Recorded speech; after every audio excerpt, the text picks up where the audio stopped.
Hello everyone. In this lecture, we will discuss about the anti-hypertensive drugs. तो start करते हैं introduction से।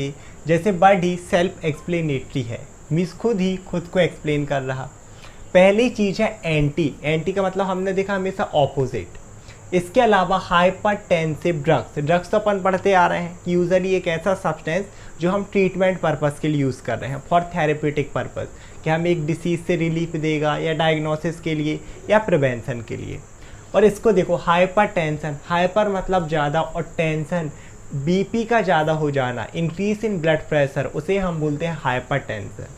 तो ऐसी ड्रग्स जो एंटी हाइपरटेंसिव, जो उस ज़्यादा ब्लड प्रेशर के अगेंस्ट वर्क करेंगी, मीन्स उसे रिड्यूस करेंगी, नॉर्मल पर लेके आए, that is anti hypertensive drug. इन्हें हम एक नाम और देते हैं, that is drugs modifying BP, so also called drugs modifying BP. ऐसी ड्रग्स जो कि ब्लड प्रेशर को, बीपी को मॉडिफाई करें। मॉडिफाई करना मीन्स चेंज करना। जैसे आईफोन में नहीं होता, आईफोन 13 आया, फिर मॉडिफिकेशन होकर 14 आया, फिर 15 आया। सेम है इसमें भी कि जो ब्लड प्रेशर ज़्यादा है उसे मॉडिफाइड करके नॉर्मल पर लेके आए। इसके अलावा they used to lower blood pressure in the case of hypertension. वही जो मैंने बताया कि एक पर्सन है जिसको हाइपरटेंशन की दिक्कत है, ब्लड प्रेशर ज़्यादा हो रहा, उनमें हम इन ड्रग्स का यूज़ करते हैं ताकि वो बीपी नॉर्मल पे आए। इसके बाद अगर हम क्लासिफिकेशन की बात करें तो बहुत ही बड़ा क्लासिफिकेशन और बहुत ही इम्पोर्टेंट ये वाले जो है ना, जब हम इसकी फार्मेको काइनेटिक तो ठीक है, एब्जॉर्प्शन, डिस्ट्रीब्यूशन, मेटाबॉलिज्म, एक्सक्रीशन, ये तो नॉर्मल है। लेकिन जब हम इसका फार्मेको डायनेमिक्स पढ़ेंगे, मीन्स एक्शन, बहुत ही ज़्यादा मज़ा आने वाला है। क्लासिफिकेशन इससे स्टार्ट करते हैं। पहली है डायूरेटिक्स। डायूरेटिक्स का जो कि यूरिन फॉर्मेशन ज़्यादा करें, इंक्रीज़ करें। खैर इसका मैं एक्शन में ज़्यादा अच्छे से बताऊँगा।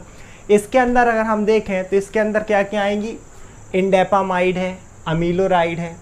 इसके अलावा जो हमारी सेकेंड कैटेगरी रहेगी that is ACE inhibitor. ACE inhibitor क्या है? ACE होता है एक एंजाइम, एंजियोटेंसिन कन्वर्टिंग एंजाइम, और इसे मैंने long term regulation of BP में भी एक्सप्लेन किया था, इसका बहुत रोल होता है। तो ऐसी ड्रग्स जो इसको इनहिबिट करेंगी। और इसके अंदर अगर हम देखें तो हमारे यहाँ पर आ जाएगी कैप्टोप्रिल है, इनालप्रिल है, रमीप्रिल है।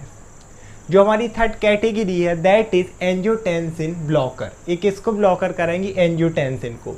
ये भी पूरा उसी का पार्ट है, long term regulation of blood pressure का। एंजियोटेंसिन 1, 2, 3 एक्शन में पूरा एक्सप्लेन करूँगा। इसके अंदर अगर हम देखें तो आपकी लोसार्टेन है, बेलसार्टेन है, ये सब इसके अंदर आ जाती है। नेक्स्ट जो कैटेगरी रहेगी that is calcium channel blocker, जो कैल्शियम चैनल को ब्लॉक करेंगी। और इसके अंदर अगर हम देखें तो फैलोडिपाइन है, इसके अलावा एम्लोडिपाइन। देन इसके बाद जो नेक्स्ट कैटेगरी रहेगी हमारी बीटा एड्रेनर्जिक ब्लॉकर, जो कि इन रिसेप्टर्स को पर्टिकुलरली ब्लॉक करेंगी। जैसे इसके अंदर आती है मेटाप्रोलॉल, एटेनोलॉल एट्सेट्रा। इसके बाद है सेंट्रल सिम्पैथोलाइटिक्स, जो कि पर्टिकुलरली इन एक्टिविटी को डिक्रीज करेंगी, है ना। इसके अंदर के एग्जांपल की अगर हम बात करें तो मिथाइल डोपा, जैसे हमने लेवोडोपा देखी थी, एल डोपा पार्किंसन में, सेम ऐसे सिंपैथेटिक नर्वस सिस्टम पर एक्ट करती है, उसे तोड़ती है, डिक्रीज करती है। तो कुछ उससे रिलेटेड नाम हो गया मिथाइल डोपा। इसके अलावा जो हमारी रहेंगी दैट इज़ बेसोडाइलेटर, और इसके अंदर आती है आपकी बेंज ऑक्साइड। क्या आ जाएगी? डाइजॉक्साइड, सॉरी बेंज ऑक्साइड नहीं, क्या आएगी? Dioxide. किसके अंदर? बेसोडाइलेटर्स के अंदर, बेसोडाइलेटेशन कॉज करेंगी। इसके बाद देखते हैं फार्माकोकाइनेटिक्स, पर्टिकुलरली जो एंटी हाइपरटेंसिव ड्रग्स हैं, है ना, किस तरीके से हम लेंगे, ओरली ले रहे हैं या इंजेक्शन के थ्रू। तो मेनली ओरली। आपने कभी भी देखा हो जिसका बीपी होता है वो एक दवाई लेगा, पानी पिएगा, थोड़ी देर बाद रिलैक्स, क्योंकि they are well absorbed orally. ये पर्टिकुलरली आप ओरली लेते हो ना तो इंटेस्टाइन से, मेनली इंटेस्टाइन में ही एब्जॉर्प्शन होता है, वहाँ से ड्रग्स आपके सर्कुलेशन में चले जाती हैं। सर्कुलेशन में जैसे ही जाएंगी, सेकेंड चीज़ है distribution through out the body by the help of blood और प्लाज्मा प्रोटीन, हमारी पूरी बॉडी में डिस्ट्रीब्यूट होंगी और फिर अपने टारगेट ऑर्गन पर वर्क करेंगी। इनका जो मेटाबॉलिज्म होगा that is in the liver. Maximum जो मेटाबॉलिज्म होता है वो लिवर में ही होता है, मीन्स इनके अंदर मोलिकुलर चेंजेस होना। देन जब ये अपना पूरा वर्क कर लेंगी, सब हो गया, जो वेस्ट प्रोडक्ट है बॉडी से बाहर भी जाना है, तब होता है ये एक्सक्रीशन थ्रू यूरिन। आप इसीलिए कोई भी टैबलेट्स खाओ, देखना यूरिन का कलर चेंज हो जाता है, एकदम येलोइश हो जाएगा, डार्कर हो जाएगा, क्योंकि कहीं ना कहीं ड्रग्स के जो वेस्ट प्रोडक्ट हैं वो मेनली यूरिन के थ्रू ही बॉडी से बाहर जाते हैं। तो ये थी हमारी इसकी फार्माकोकाइनेटिक्स एंड क्लासिफिकेशन। अब हम बात करते हैं pharmacodynamics of anti hypertensive drugs की, कि पर्टिकुलरली उनका क्या एक्शन रहेगा, साथ ही साथ क्या मैकेनिज्म ऑफ एक्शन रहेगा। तो देखो एक्शन तो सिंपल सी बात है, एंटी हाइपरटेंसिव ड्रग है, सबका एक्शन एक ही होगा कि जो भी पर्सन हाइपरटेंशन से सफ़र कर रहा है ना, जिस भी पर्सन की बॉडी में ब्लड प्रेशर बढ़ा हुआ है उसे डिक्रीज़ करके नॉर्मल पे लाना। बट इम्पोर्टेंट है इसका मैकेनिज़्म देखना कि किस तरीके से इस ब्लड प्रेशर को डिक्रीज़ कर रहे हैं। स्टार्ट करते हैं डायूरेटिक्स से, जैसे मैंने बताया ही था, डायूरेटिक्स ऐसी मेडिसिन से जो यूरिन का फॉर्मेशन इंक्रीज़ कराएंगी। यूरेटिक्स पूरा आपकी यूरिन से रिलेटेड है, और इसमें हमने देखा था कि हमारी इंडेपामाइड थी, है ना, इस तरीके से। इसके अलावा और अदर भी थी।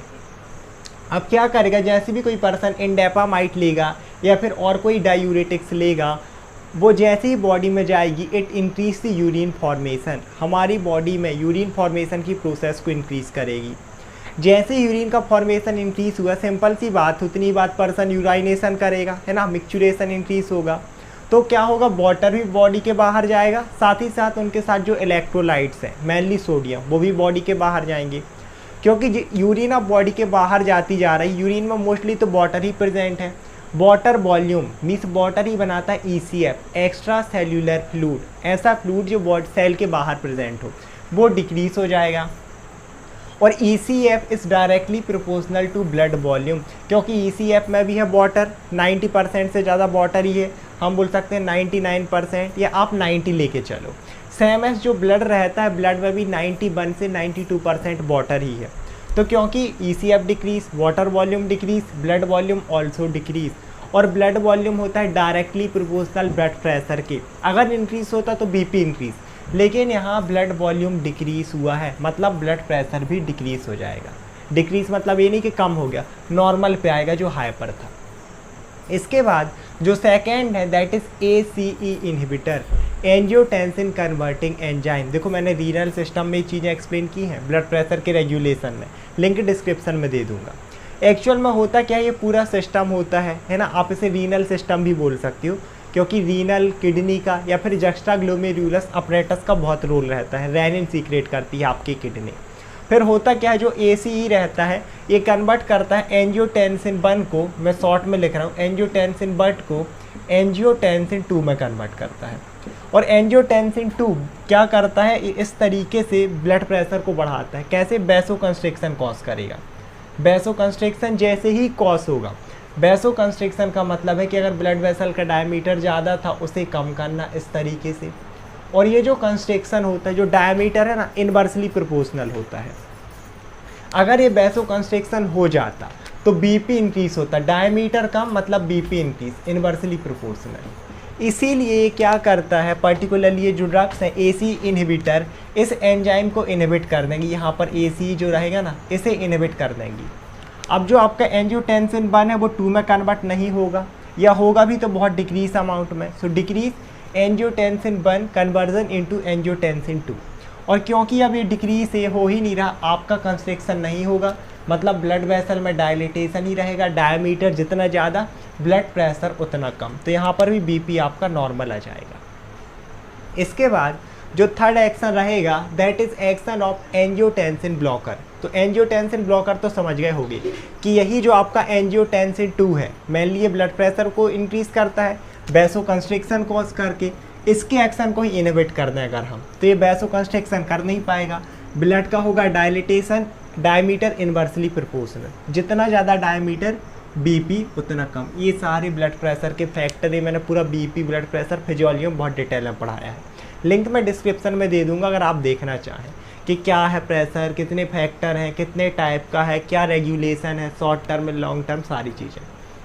तो क्या देखा हमने कि जो आपके एंजियोटेंसिन ब्लॉकर हैं, लोसार्टेन हो गया, इसके अलावा हम देखें तो बेलसार्टेन हो गया, और जो अदर टैबलेट्स हैं, ये क्या करेंगे, inhibit action of angiotensin 2 means इसका काम था वैसोकंस्ट्रिक्शन कराना, उसको इनहिबिट किया, सो डिक्रीज वैसोकंस्ट्रिक्शन। डायलिटेशन इंक्रीज होगा, डायमीटर बढ़ा, inversely proportional BP decrease, means normal में आएगा। इसके बाद जो नेक्स्ट है कैल्शियम चैनल ब्लॉकर। कैल्शियम का बहुत रोल रहता है मसल कॉन्ट्रैक्शन में, तो यहाँ पर हार्ट की भी मसल रहेंगी, आपकी स्मूथ मसल प्रेजेंट होंगी ब्लड वेसल में। ब्लड वेसल की 3 लेयर रहती है ना, एक आउटर वाली, फिर मिनर वाली, ट्यूनिका वेस्कुलोसा, मीडिया इंटरना। मीडिया में प्रेजेंट होती है स्मूथ मसल। कैल्शियम कॉन्ट्रैक्शन के लिए रिस्पॉन्सिबल है क्योंकि ये कैल्शियम चैनल को ही ब्लॉक कर रहे हैं, जैसे आपका एम्लोडेपाइन हो गया या फिर अदर ड्रग्स हो गई। अब कैल्शियम आपके हार्ट में जो एंट्री है कैल्शियम की और ब्लड वेसल है वो कम हो गई। कम कैल्शियम रहेगा तो आपका हार्ट बहुत तेज कॉन्ट्रैक्शन नहीं कर पाएगा, वो थोड़े से रिलैक्स में जाएंगे। रिलैक्स ऐसा नहीं कि रिलैक्स हो गया तो आप ही रिलैक्स हो, फिर आप ही रिलैक्स हो जाओगे। डिक्रीज़ करेगा, स्लोअर कर देगा एक्टिविटी को, जो पंपिंग एक्शन है, जो इम्पल्स जनरेट हो रही हैं, और ब्लड वेसल को भी रिलैक्स कर देगा। ब्लड वेसल रिलैक्स मतलब बीपी रिलैक्स मतलब डायमीटर इंक्रीज, तो बीपी डिक्रीज, यहाँ पर भी बीपी नॉर्मल। इसके बाद और कुछ एक्शन देखते हैं, जैसे यहाँ पर 5th है बीटा ब्लॉकर्स। अब बीटा ब्लॉकर्स क्या होते हैं, पर्टिकुलरली ऐसी टैबलेट्स रहेंगी जो इन बीटा रिसेप्टर को ब्लॉक कर देते हैं। और बीटा रिसेप्टर मेनली रिस्पॉन्सिबल होते हैं असेटिलकोलिन, जो कि क्या करती है, एक्टिविटी बढ़ाती हैं। असेटिलकोलिन हो गई, एड्रेनलिन हो गई, है ना, एड्रेनलिन भी एक्टिविटी बढ़ाता है हार्ट की, तो इन रिसेप्टर को ही ब्लॉक कर देती हैं ताकि एड्रेनलिन यहाँ पर फंक्शन ना परफॉर्म कर पाए और आपकी हार्ट की एक्टिविटी डिक्रीज हो जाए। So it decrease force of contraction, heart के फोर्स ऑफ कॉन्ट्रैक्शन को डिक्रीज करता है, जिससे बीपी नॉर्मल। जो 6th एक्शन है दैट इज वैसोडाइलेटर्स। ये टैबलेट्स का नाम इंडिकेट कर रहा है, जैसे कि डाइजॉक्साइड है, ये वैसोडाइलेटेशन कॉज करेंगे, ब्लड वेसल का डायमीटर इंक्रीज, और डायमीटर इंक्रीज मतलब बीपी डिक्रीज, मीन्स नॉर्मल पे आ जाएगा। इसके अलावा जो हमारी 7th है दैट इज सिम्पैथोलाइटिक्स, जिसके अंदर आती है हमारी मिथाइल डोपा। और सिम्पैथोलाइटिक्स देखो ऐसी ड्रग्स है जो सिम्पैथिक सिस्टम को तोड़े, लाइटिक मीन्स तोड़ना, सिंपैथेटिक क्या, एक ये सब है किसके अंदर आते हैं, ऑटोनॉमिक के अंदर। एक सिंपैथेटिक, एक पैरासिम्पैथेटिक। सिंपैथेटिक जिसमें बॉडी की सारी एक्टिविटी इंक्रीज होती हैं, including blood pressure, heart rate, respiration rate, सिर्फ डाइजेशन डिक्रीज होता है। और पैरासिम्पैथेटिक जिसमें सब डिक्रीज हो, डाइजेशन इंक्रीज। खैर यहाँ सिंपैथेटिक की बस बात करें तो सिम्पैथोलाइटिक्स, सिंपैथेटिक सिस्टम का क्या फंक्शन होता है, बीपी को इंक्रीज करना, हार्ट रेट को इंक्रीज करना। ये ऐसी ड्रग्स रहेंगी जो इसे तोड़ेंगी, मीन्स इसका फंक्शन तोड़ेंगी। तो सिंपल सी बात है, आपका जो बीपी है या हार्ट रेट है वो डिक्रीज हो जाएगी। तो इसके अंदर आती है मिथाइल डोपा, जो कि क्या कर देगी, बीपी को डिक्रीज करेगी, मीन्स नॉर्मल पे लाएगी। तो ये थे इनके एक्शंस। और देखो यूज़ तो पता ही चल गया, इंडिकेशन आप कब करोगे, जो भी अपने हाइपरटेंशन वाला पेशेंट हो गया, मायोकार्डियल इन्फार्क्शन हो सकता है, इस तरीके से जो भी पेशेंट हैं उनमें हम इसका यूज़ करेंगे। इसके बाद अब हम बात करते हैं ADR की, adverse drug reaction means toxic effect. मैंने लिखा नहीं है, लेकिन क्या क्या हो सकते हैं, फिर से आपका नोजिया हो गया ड्रग्स की यूज़ से, हेडेक हो गया, वोमिटिंग हो गया, एब्डोमिनल पेन आ सकता है, समटाइम्स कॉन्स्टिपेशन होता है, मीन्स आपका जो फीसेस होता है ना उसको पास करने में डिफ़िकल्टी। इसके अलावा कई बार फटीग, क्योंकि पूरा आपका बीपी डिक्रीज हो रहा है तो थकावट आपको हो सकती है। साथ ही साथ एक जो इसमें कॉमन रहती है दैट इज़ डिहाइड्रेशन, ये बहुत ही इंपॉर्टेंट ADR है, आप लोग लिख लेना। डिहाइड्रेशन मतलब वाटर की कमी, क्योंकि ये देखो ना यूरिन फॉर्मेशन इंक्रीज हुआ था, यूरिन ज़्यादा जा रही है, वाटर ज़्यादा निकल रहा है, तो आप में डिहाइड्रेशन हो सकता है। मीन्स जो पर्सन ड्रग को लेगा आप में, मतलब है ना, अपने को नहीं समझना। तो ये थे हमारी एंटी हाइपरटेंसिव ड्रग्स, इनका क्लासिफिकेशन, फार्माकोकाइनेटिक, डायनामिक्स, इसके साथ साथ ADR। आई होप आप लोग वीडियो समझ में आया होगा। अगर आप लोग वीडियो समझ में आया है तो प्लीज़ अपने दोस्तों के साथ शेयर करें, वीडियो को लाइक करें, चैनल को सब्सक्राइब करें। Thank you so much for watching.